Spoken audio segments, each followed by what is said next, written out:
Així vivim al directe a Marlex Media Group. 7 multicàmeres, àudio lliure de sorolls, realització tècnica i dinàmica amb qualitat televisiva. Cada detall és important. So, càmeres, llum i equip humà. Garantim un àudio nítid, estable i professional. El teu missatge es mereix arribar més lluny. Marlex Media Group, streaming professional per a marques que busquen impacte real.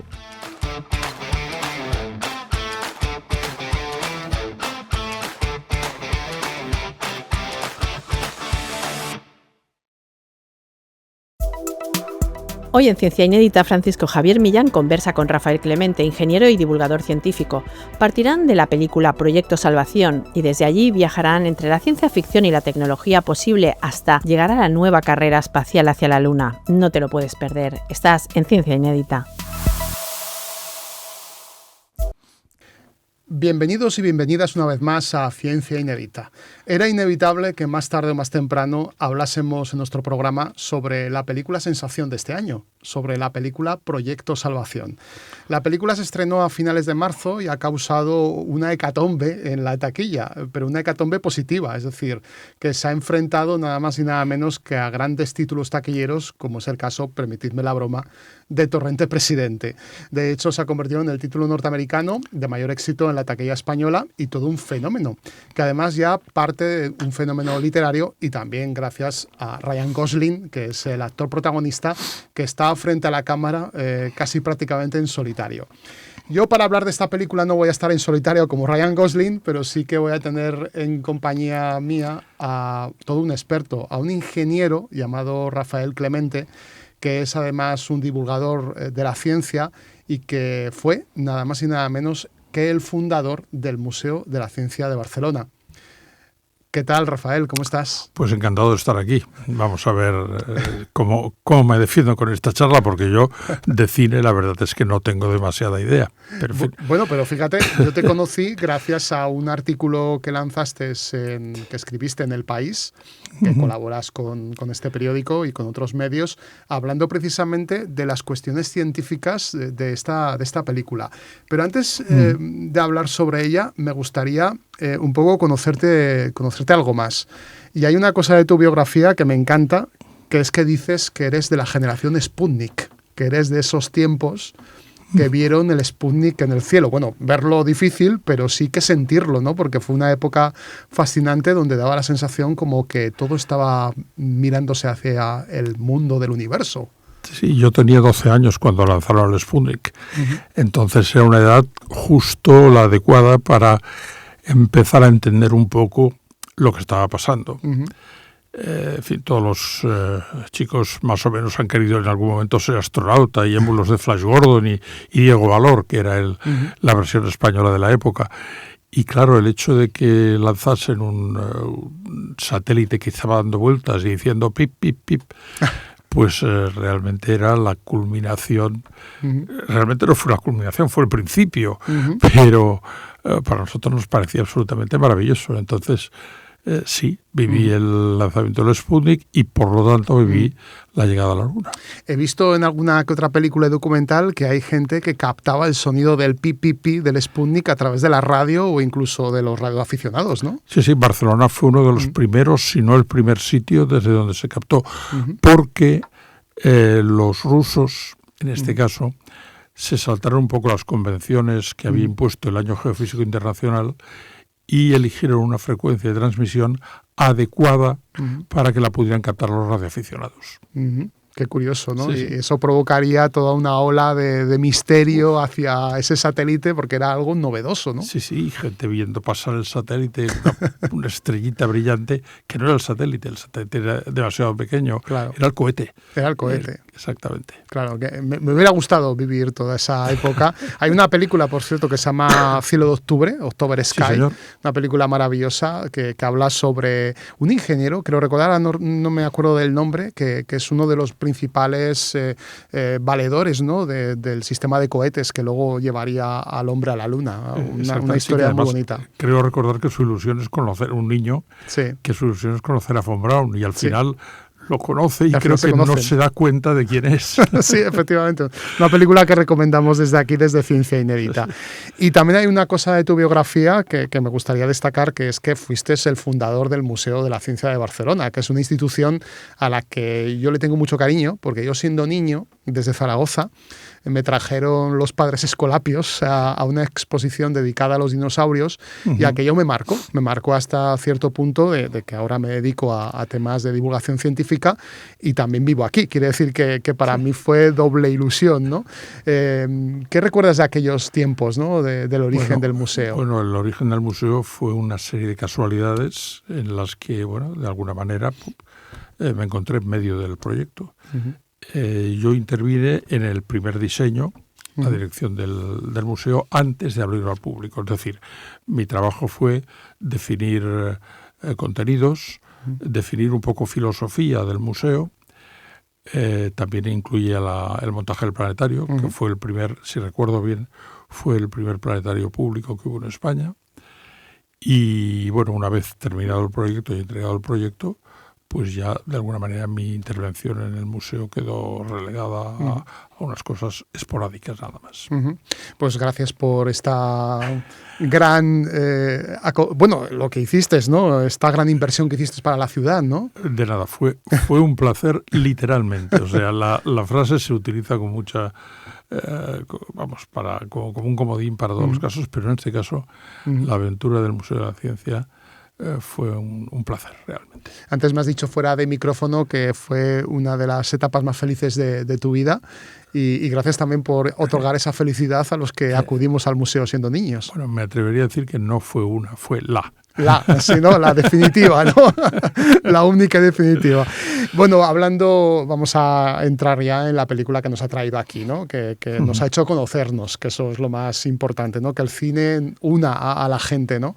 Y la película Proyecto Salvación me ha llamado la atención, que yo recuerdo que tardé un poco en verla porque tuve un constipado terrible durante 2 semanas y me daba muchísima rabia no poder ir al cine a verla. Y escuchaba a compañeros de profesión diciendo que esto era un gran éxito, que era una nueva película generacional, e incluso había gente que la comparaba con E.T. el extraterrestre. Palabras mayores. Yo provengo de la década de los 70 y 80 y para mí E.T. es lo más grande que se ha hecho nunca, ¿no? Entonces, ¿qué pasa? Que cuando voy a ver la película, sí que efectivamente es una película que me interesa desde el punto de vista científico. Quizás no es tan grande como muchos han querido decir, pero sí que es una película refrescante, ¿no? Que de nuevo hace que la ciencia vuelva a estar en primera línea de fuego. Efectivamente. Efectivamente. Yo recuerdo que había leído antes el libro y, por supuesto, estaba esperando el estreno de la película. De hecho, fui el primer día que estuvo disponible. Vamos a ver, a mí lo que me gustó de la película fue una serie de enfoques, de la película y del libro, por supuesto. Andy Weir, ¿verdad? El Andy autor Weir, sí. del libro, que también hizo aquel libro del Marciano, efectivamente, que luego Ridley Scott adaptó para el cine. Exactamente. Y también es menos conocido, pero entre el Marciano y Proyecto Salvación, Proyecto Hail Mary, en su versión original, escribió otra novela que es Artemis. Vale. Ambientada en la Luna. Permíteme, creo, Sí, ¿cómo no? creo que los directores, no sé si me estoy equivocando, sino que los oyentes nos lo pongan en comentarios, pero creo que el próximo proyecto del dúo de directores que han hecho Proyecto Salvación va a ser adaptar esta otra novela. Sí, yo había leído que Andy Weir conservaba los derechos de adaptación, bueno, de explotación del libro, ¿no? Efectivamente. Así, entre nosotros te diré que de los 3 libros a mí me parece el más flojito. Pero ya es un problema de identificarse o no con la protagonista, historia, ¿no? En este caso, ¿no? Pero bueno, en cuanto a Proyecto Salvación, a mí lo que me interesó muchísimo fue cómo resolvía el problema de comunicación entre 2 especies que son diametralmente opuestas, que no pueden comunicarse por medios normales. Me gustó muchísimo el rigor científico que aplicaba ya en la novela. Es que hoy en día hacer una novela de ciencia ficción que no respete las leyes básicas de la física, vamos, la condena al fracaso, sencillamente. Sí. Pero en este caso hay detalles, vamos, que yo siempre he dicho, esa película tendría que ser de visualización obligatoria para los alumnos de ciencias, porque hay una serie de detalles que, vamos, todo el tema de ingravidez o no ingravidez, por ejemplo, es básico, claro, y ayuda a entenderlo. Lo que pasa es que ahí también se supone una colaboración del maestro, evidentemente, ¿no? A llamar la atención hacia una serie de detalles. Claro. Pero sí. Y por lo demás, bueno, si aceptas una serie de imposibilidades de partida, bueno, los bichos que salen ahí, no, me refiero a los microorganismos. Sí. Sería discutible si son factibles o no desde el punto de vista, porque al fin y al cabo se supone que funcionan o que su biología está basada en la absorción de neutrinos. Sí, entonces, de la energía del Sol. Bueno, para los que no hayan visto la película, sí, a estas alturas ya, pero bueno, es una película de mucho éxito, pero yo creo que más o menos todo el mundo sabe de qué va. El Sol está en peligro porque precisamente estos bichos, los llamados astrófagos, están devorando la energía del Sol, como quien dice, y esto hará que el Sol en pocos años, en poco más de una década, termine apagándose. Entonces, el gobierno, como no, estadounidense, la NASA, etcétera, tienen que montar una misión para ver qué está pasando y resolver la cuestión con un grupo especializado, entre los que se encuentra un profesor de ciencias que estaba defenestrado, estaba apartado, pero que había sido toda una eminencia en temas astronómicos. Exacto. Exactamente. De hecho, el decorado general es que no solamente el Sol está sufriendo esta plaga, sino que descubren que muchas estrellas del grupo local, del entorno del Sol, también están contaminadas, excepto una. Y la expedición se monta precisamente de cara a Tau Ceti, que es la estrella no afectada, para encontrar la solución. Claro, no tiene sentido ir a otras que sí que estén sufriendo el mismo problema. Y bueno, pues ahí está el... Además, afortunadamente, Tau Ceti está relativamente cerca. Afortunadamente, precisamente la escogieron porque estaba cerca. En la vecindad, ¿no?, de nuestro sistema solar. Exacto. Claro, y este profesor se queda solo porque el equipo en el viaje, bueno, hay que criogenizar a la tripulación, como hemos visto también en muchas películas, como por ejemplo Alien, pero a veces la criogenización no funciona y el cuerpo humano no aguanta el viaje y provoca que el pobre profesor se quede en solitario ante esa misión. Un hombre que nunca ha estado en el espacio, por cierto. Y tiene que resolver cuestiones él solo a una velocidad de vértigo que la película, yo no he leído la novela, pero entiendo que la película tiene que ir a mucha más velocidad y es cierto que a veces costaba un poco seguirla porque al ir a tanta velocidad no hay tanta explicación científica, ¿no? A mí lo que, vamos, quizá me hizo engancharme a la novela ya de entrada, es que el primer problema que tiene que resolver es convencer al ordenador de a bordo de que es una persona y además está consciente. Sí. Porque claro, al momento que se despierta, el ordenador le empieza a preguntar 2 más 2 y su respuesta es... Sí. Y repite la pregunta equivocado, 2 más 2, tal. Claro. Y al final se harta y como profesor que es, creo que le dice 2 más 2 menos 2e elevado a pi. Y dice, vamos a ver si es un ordenador tonto o no. O no, sí. Porque esa es la he dicho de memoria, creo que no la he dicho bien, es la fórmula de Euler, que precisamente vale 1. Claro. Sí, entonces, 2 veces la fórmula de Euler, 4 veces. 4 veces la fórmula de Euler es la respuesta a 2 más 2. Y el computador no se la acepta. No se la acepta, con lo cual, claro. el computador es bastante más tonto de lo que parece. Sí, y ojo con el computador, porque hemos visto ya en la historia del cine momentos en los cuales inteligencias artificiales se han hecho con el control de la nave, como es el caso de HAL 9000, 2001. No quiero abrir ese melón, pero yo creo que otro día te traeremos para hablar de 2001, porque es una película que da muchísimo juego, ¿no? Y que aquí en Ciencia Inédita algún día terminaremos tratando. Por cierto, os recuerdo que si os está gustando el programa tenéis que suscribiros y dar a la campanita para que ganemos en visibilidad. Así que ya sabéis, difundirlo entre vuestros amigos y familiares y si sobre todo os gusta ese contenido, ¿no?, relacionado con la ciencia y la ciencia ficción, que es el contenido que habitualmente tratamos en este canal. Rafael, curioso lo de Andy Weir, ¿no?, que es un hombre que explora más allá de nuestra ciencia, es decir, que la ciencia ficción es un medio, es un género que a mí me encanta porque habla sobre el futuro, pero realmente está hablando sobre nuestro presente, ¿no?, sobre los miedos que tenemos en el presente. Y una de las cosas que más está hablando en la actualidad es el tema de si nos están visitando seres extraterrestres o no. Pero lo que no sabe la gente que defiende mucho el tema OVNI es que uno de los grandes problemas, ya lo has lanzado antes, es el tema de la comunicación.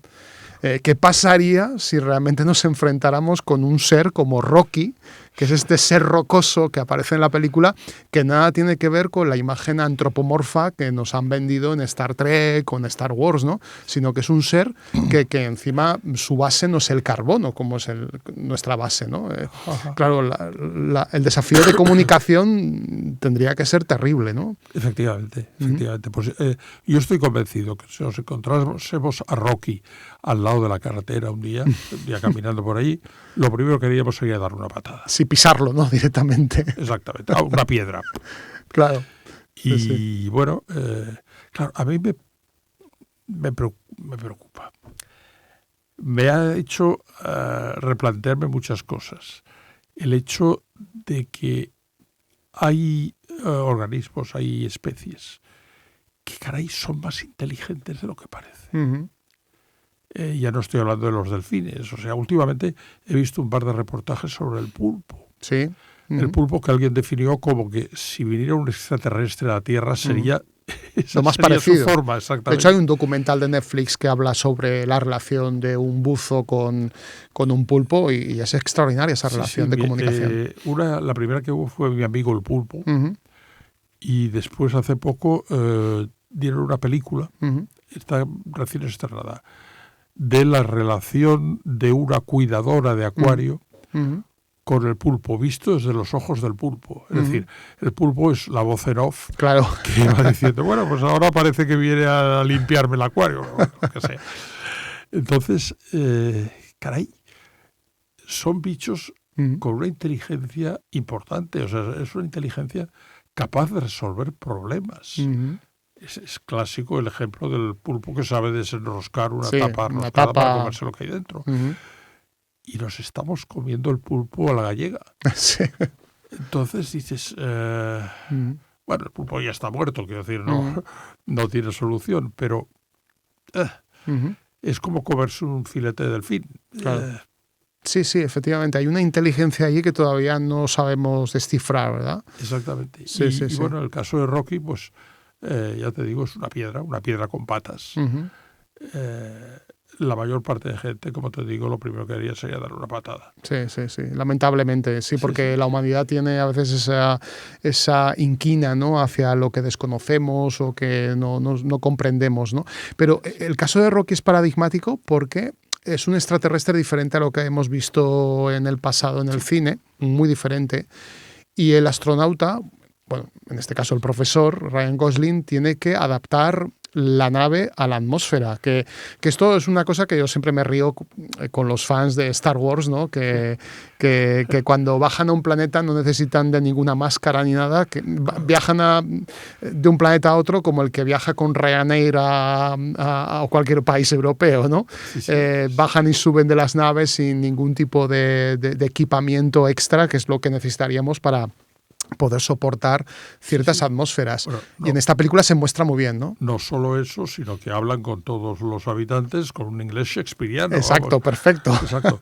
Por cierto, que hay quien ve, esto lo comenté en un artículo y enseguida llegó un comentario diciendo que bueno, que yo no conocía, y es cierto, no conozco mucho el universo Trekkie, sí. Trekkie, porque lo que tenían era un sistema de traducción automático que, bueno, vale. El traductor universal. Vale, sí. Y no, a mí, perdóname, me estoy apartando un poco del tema. No te apartas del tema, porque realmente sí que Star Trek solucionó el tema del idioma, pero el tema de bajar a un planeta e ir desprotegido por completo no lo han resuelto realmente. Sí.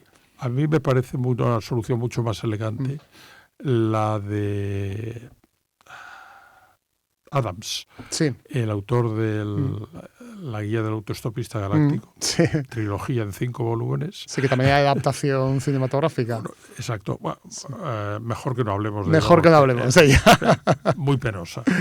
Pero que solventa el problema de la comunicación mediante el pez Babel, que lo describe como una de las especies más sorprendentes del universo, porque es un pececito pequeño que te lo metes en el oído interno y automáticamente traduce cualquier lenguaje que oiga. Es como un sonotone de diferentes lenguas, ¿no? Un sonotone, exactamente. Parecido. Pero lo de Rocky va más allá, porque ya no es solamente del tema de la comunicación y la atmósfera que tiene que crear el profesor para poderse comunicar con él y poder trabajar juntos, porque hay que recordar que Rocky, su especie, tiene el mismo problema que nosotros. En su sol también está habiendo problemas. El tema es que Rocky, su especie, no conoce cosas como la relatividad. Exactamente. No tienen tampoco ojos, por lo tanto tampoco tienen conocimiento de la astronomía. Entonces tiene un conocimiento del universo muy diferente al humano. Sí. De hecho, tiene consecuencias, impensadas. Como no conocen la relatividad, no conocen tampoco la variación del tiempo con la velocidad. Y por lo tanto han tenido que diseñar una nave enorme y ponerle muchísimo más combustible del que realmente necesitaría si hubieran tenido en cuenta los efectos relativistas. Y esta es la razón, primero, por lo que la nave de los iridianos es tan grande en comparación con la de los terrestres. Y en segundo lugar es por eso que en la novela Rocky le regala combustible a su compañero, porque le sobra sencillamente. No entiende por qué, pero le sobra. Igual que no entiende por qué todos sus compañeros, que son muchos, son 20 y pico, han muerto, excepto él. Excepto él, claro. Exactamente. Sí. Que también tiene otra historia que no vamos a contar porque si no haríamos spoiler, ¿no? Hay un material que se llama la xenonita, que es un material casi mágico, ¿no? Que es que yo esto no entiendo mucho, pero en base es un gas noble, ¿no? Real, que existe de verdad, ¿no? ¿Hay algo de ciencia actual en este concepto? Yo de entrada creía que no, porque por definición los gases nobles no se combinan con nada. Helio, neón, argón. Pero estuve investigando un poquito por mera curiosidad y resulta que sí, que existen no solamente compuestos de xenón y argón, sino que estos compuestos han llegado a obtenerlos cristalizados en estado sólido. Por lo tanto, hablar de la xenonita como material de construcción es simplemente dar un paso más, un paso largo, evidentemente, frente a lo que ya se ha conseguido. Estoy hablando de una síntesis de compuestos de gases nobles que a lo mejor ocurrió hace 8 o 10 años, no más. Y sí, realmente ahí hay una base, por lo menos una... no se puede descartar de entrada esa posibilidad. Claro, el cine de ciencia ficción lo que hace es pilla conceptos reales. El buen cine de ciencia ficción se basa en la ciencia, pero claro, llega a un punto en la narración que tiene que imaginar, ¿no? Tiene que ir más allá para entretener, ¿no? Que también es un poco el objetivo, pero también la divulgación. Por tanto, ¿tú crees que la película puede ser positiva para enseñar ciencia? Lo has lanzado al principio, ¿no? A los menores, ¿no? Y yo estoy convencido que sí. Lo Lo que pasa es que los maestros ahora están metidos en otros problemas mucho más terrestres y no creo que estén como para llevar a los chicos al cine. Pero a mí me gustaría hacerles a los chicos o a los maestros esta pregunta. ¿Por qué, si es una nave en pleno espacio, por qué el protagonista va caminando tranquilamente por los suelos, como si pesase, de hecho pesando, Rocky también, y en determinado momento aparece un estado de ingravidez? Y bueno, me gustaría hacer esa pregunta y ver la respuesta. Y ver la respuesta, ¿verdad? No voy a dar la respuesta. que deje la gente la respuesta en comentarios y que la gente debata sobre esta cuestión. Por dar una pista, que se miren el principio de equivalencia de Einstein. Lo bueno de este programa es que elegimos una película habitualmente y lo que un poco incentivamos es que el público, a través de una película, adquiera conocimiento e investigue un poco más, ¿no? Que es un poco lo que estás proponiendo tú con esta pregunta. Exactamente, lo que es real y lo que no puede ser real. Claro, sí, qué bueno.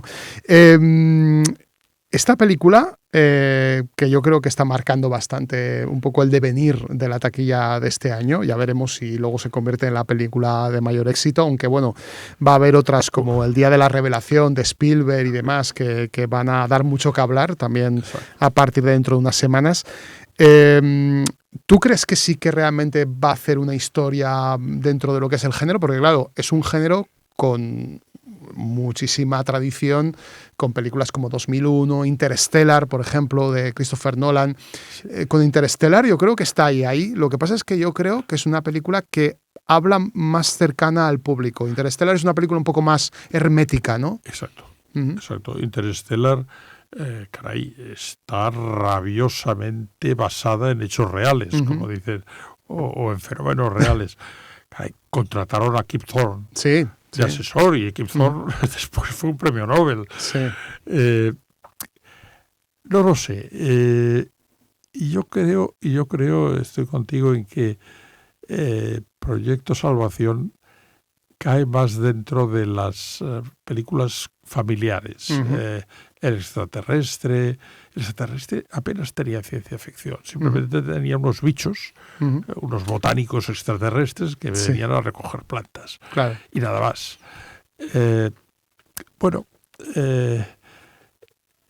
Digamos que entraría o en esa categoría o, si quieres, en la categoría, evidentemente, son del mismo autor, del Marciano. Del Marciano, sí. ¿Se ha convertido en un icono el Marciano? No, es una película que gustó, es una película que tuvo cierto recorrido, pero no se ha convertido en un hito dentro del género. Exactamente. Es una película familiar, digamos. Es un entretenimiento, pero muy bien sustentado en hechos reales. Quien la quiera ver como una aventurita, pues perfecto. Quien la quiera ver, como de alguna manera estamos destripando ahora, como base de algún estudio científico, no, por favor, para ver algunos fenómenos científicos plausibles, pues también.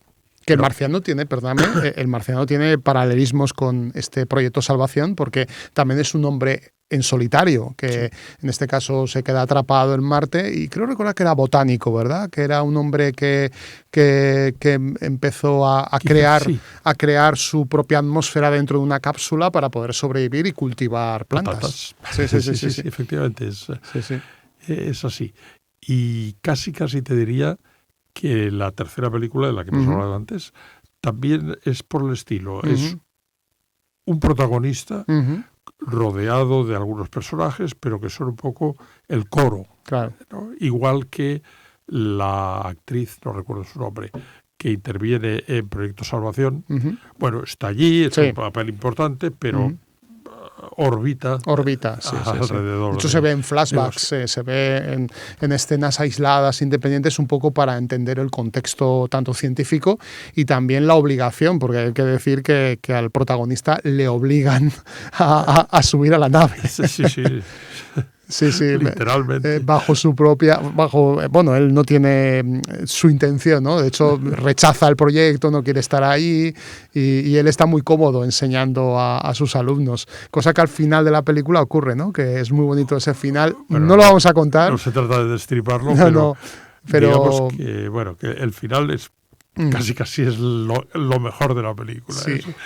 Es una cosa absolutamente es un homenaje, yo la vi como un homenaje a la educación, sí, al profesor, ¿no? Al profesor de ciencias. Al profesor de ciencias, ¿verdad? Al profesor de ciencias que se implica en la enseñanza a sus alumnos. Y al decir se implica, quiero decir que no se limita a leer el texto del libro y poner las fórmulas en la pizarra, sino que intenta reproducir algún experimento, intenta que sean ellos los que vayan descubriendo, porque lo que ellos descubran es lo único que no olvidarán en la vida. Fíjate, qué bonito, sí, qué bonito mensaje, ¿verdad?, que tiene la película.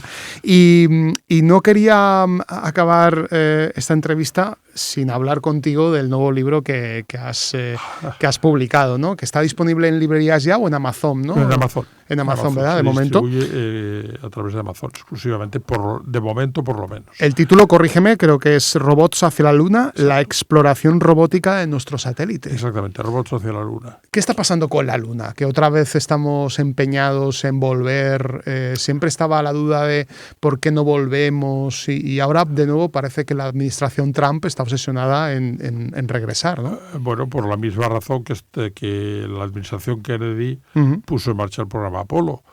Ciencia, no. Economía, no. No. Por mucho que se diga. Poner una base lunar permanente, no. Lo que quiere Trump es prestigio. Es decir, que bajo su presidencia se plantó la bandera americana otra vez en la Luna antes que lo hicieran los chinos. Y todo lo demás les es igual, hasta el punto de que si los chinos llegan antes que los americanos o los americanos no llegan dentro del plazo previsto por Trump, bueno, pues la verdad es que el programa se puede descarrilar tranquilamente. Sí, tranquilamente, ¿no? Tranquilamente. Claro. Y entonces tiene más de geopolítica que de ciencia, ¿no? Lo tuvo hace 50 años y lo tiene ahora. Y lo tiene ahora, sí. Sí, lo tiene ahora. Porque antes opinión, por lo menos. Sí, bueno, antes estábamos dentro de lo que es el clima de la Guerra Fría. Había que llegar antes que los rusos. Sí. Y gracias a eso millones de dólares se inyectaron para poder llegar hasta allí y toda una aventura que se puede ver, ¿no?, en varias películas y series. Hablábamos también fuera de micrófono de la famosa serie de la Tierra a la Luna, producida por Tom Hanks, donde se ve gran parte de la tramoya, ¿no?, de todo esto. Sí, pero es una serie excelente porque no hace la más mínima concesión a la fantasía. Es decir, todo lo que habla, incluso algunos diálogos, están sacados del diario de vuelo. Extraídos directamente de ahí, ¿no? Sí, claro. Igual que en Apolo 13. Apolo 13 prácticamente no tenía guión. Lo que tenía sencillamente era el parte, el cuaderno de bitácora o como se llame, ¿verdad? Las grabaciones que se captaron, ¿no?, en ese momento en el control de NASA.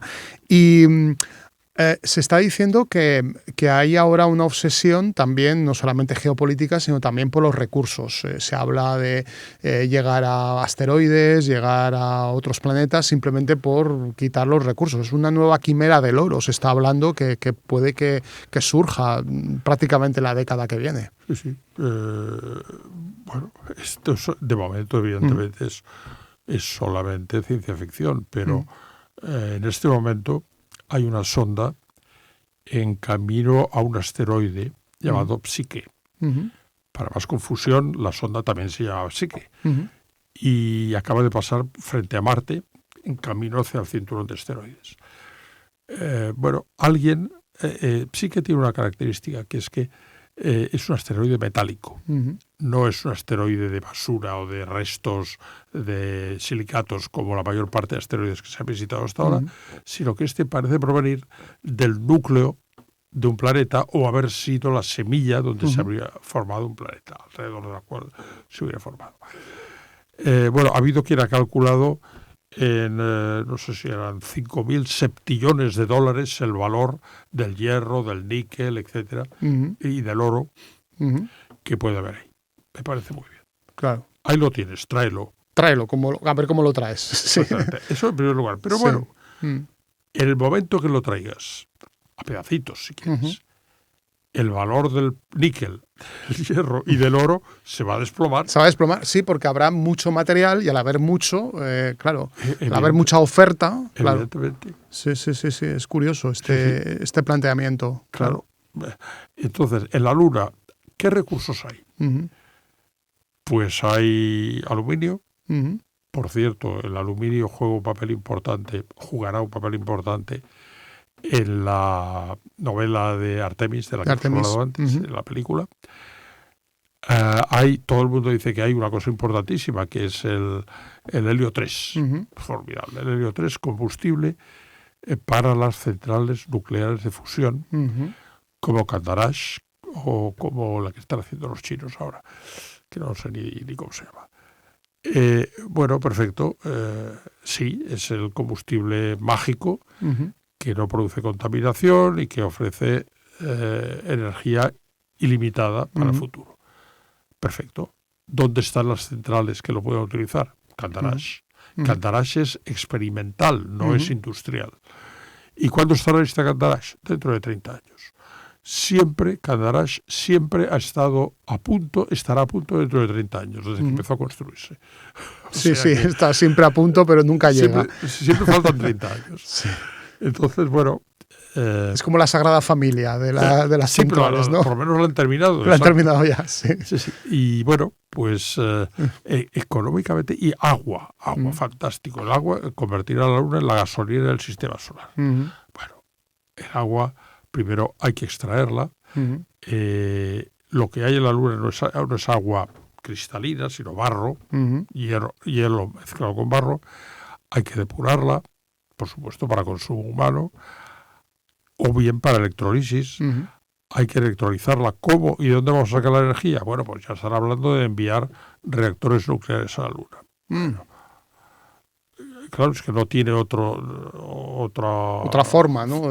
Ni otra forma ni otro objeto. Es decir, si queremos electrolizar el agua, eso consume tal cantidad de energía como, por cierto, la industria del aluminio. También. Exacto, que solamente se puede hacer con reactores nucleares. Y luego la logística, que es llevar todo aquello a la Luna, ¿no? Exactamente. Es complicado también. Exacto. En el supuesto que se consiguiera fabricar algo comercialmente distribuible en la Tierra, pero si fabricar en la Luna, solamente el coste de transporte sería una cosa es demencial, monstruosa. Sí. Quizás aquí los robots tengan bastante que ver, tal y como comentas en el libro. Solamente se puede hacer con robots. Solamente. Lo que trato de justificar en el libro es que no la Luna, sino Marte, Júpiter, los satélites de los planetas exteriores, no son para el hombre, son para las máquinas. Sí. Y no nos hagamos ilusiones. Es decir, la teoría o las ambiciones de Musk de enviar hombres a Marte, bueno, aparte de todos los problemas de transporte, todos los problemas de radiación, etcétera, etcétera, tienen un problema de tiempo. Es decir, el viaje de la Tierra a Marte dura entre 6 meses y 1 año. Año y algo más, ¿no? El viaje de ida. El viaje de ida y luego el de vuelta, claro.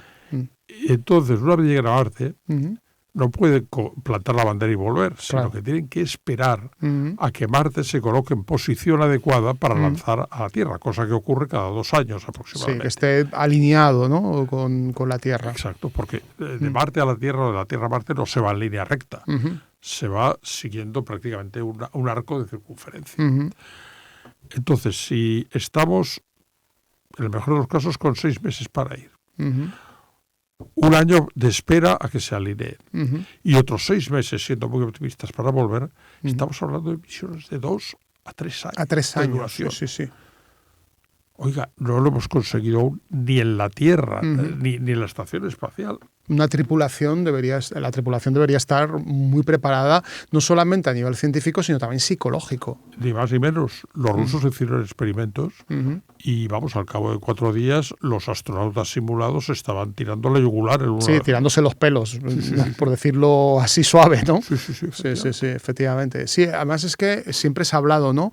Que las personas que vayan para allá tienen que estar muy preparadas psicológicamente.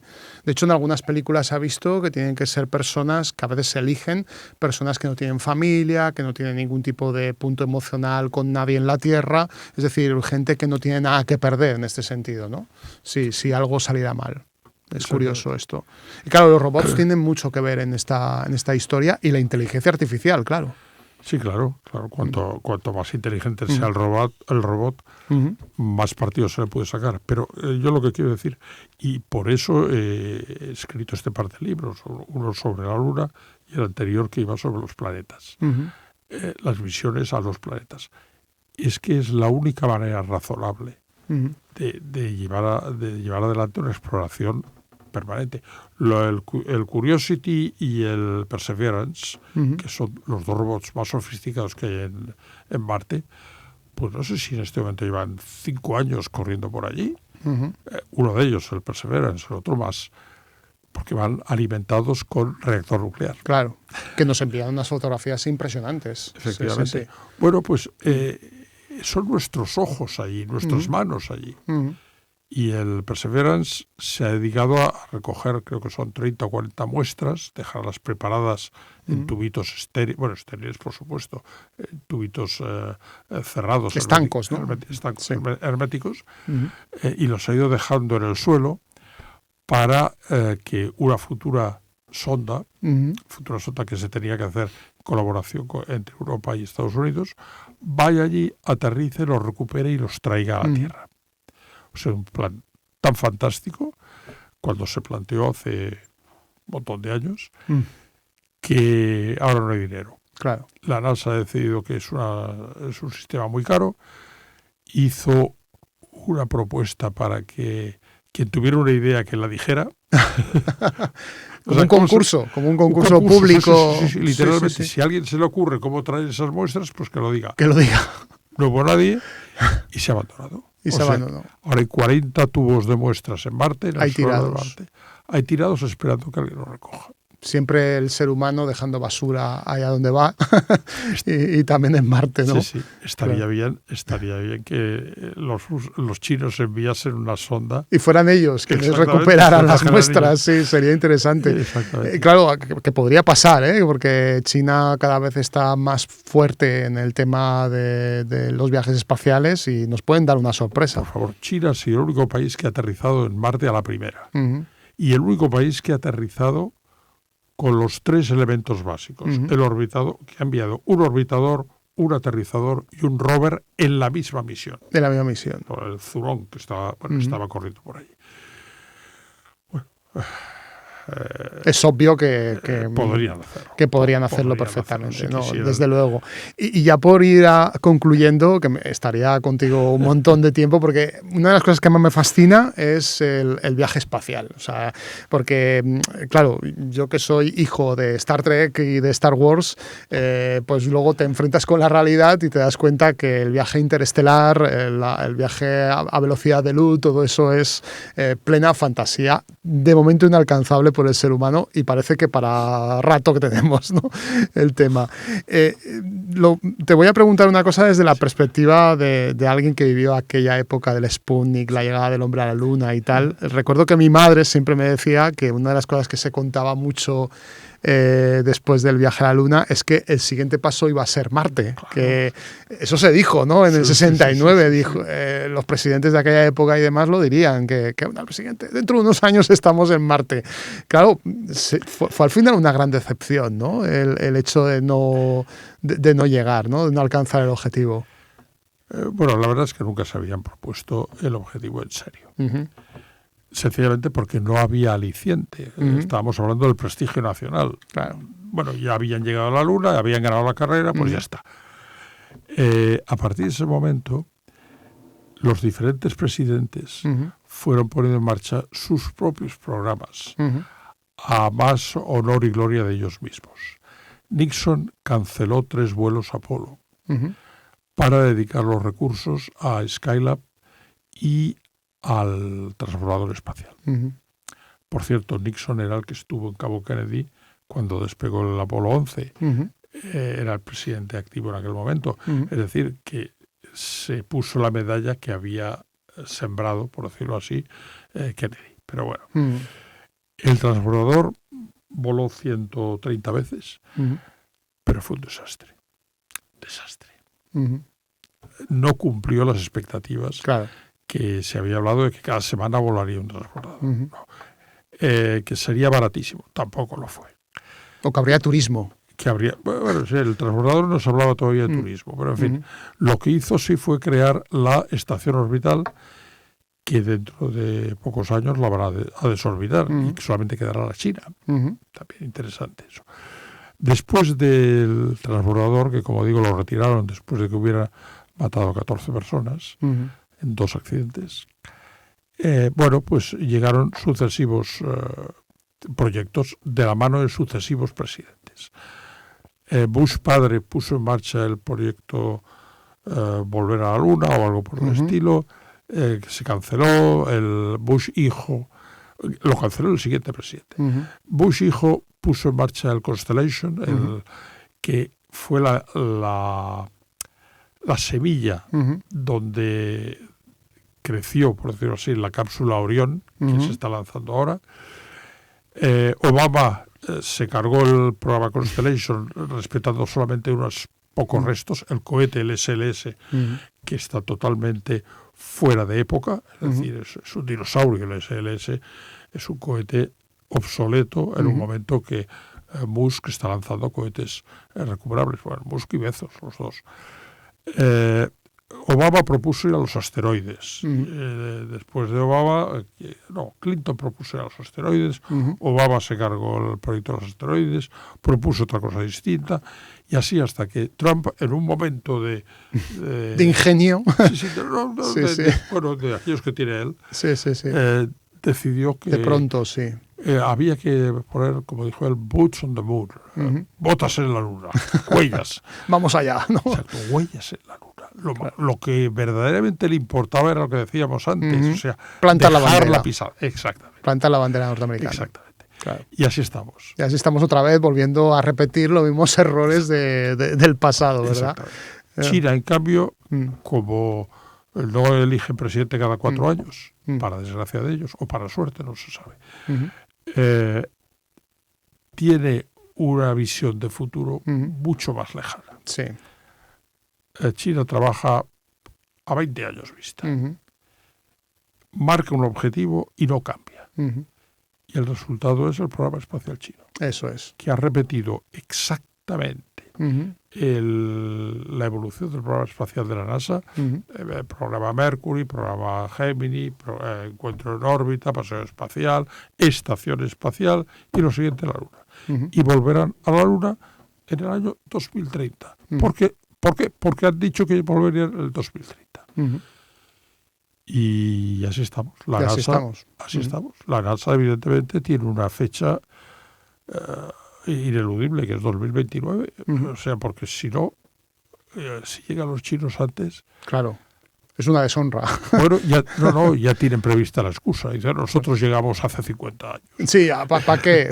¿Para qué ahora luchar de nuevo? ¿No? Exactamente. Caramba. Bueno, nosotros, la gente de a pie, seguiremos viajando gracias al cine, gracias a películas como Proyecto Salvación, que, como digo, es un feliz acontecimiento porque nos ha reunido aquí contigo en Ciencia Inédita, y seguramente volveremos a hablar juntos de 2001 o de cualquier otra cuestión que veamos en el futuro.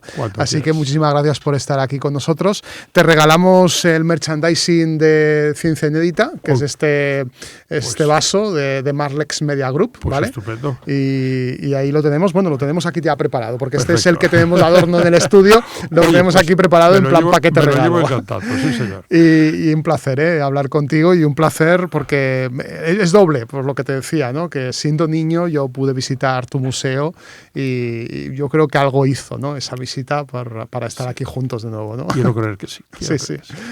Muchas gracias, Rafael. Gracias a vosotros. Y gracias a vosotros, a todos nuestros espectadores. Seguiremos con nuevos contenidos aquí en Ciencia Inédita. Recordad, suscribiros al canal, darle a la campanita, comentar y próximamente estaremos con nuevos temas emocionantes en este canal de Ciencia Inédita. Nos vemos en un futuro. Hasta la próxima.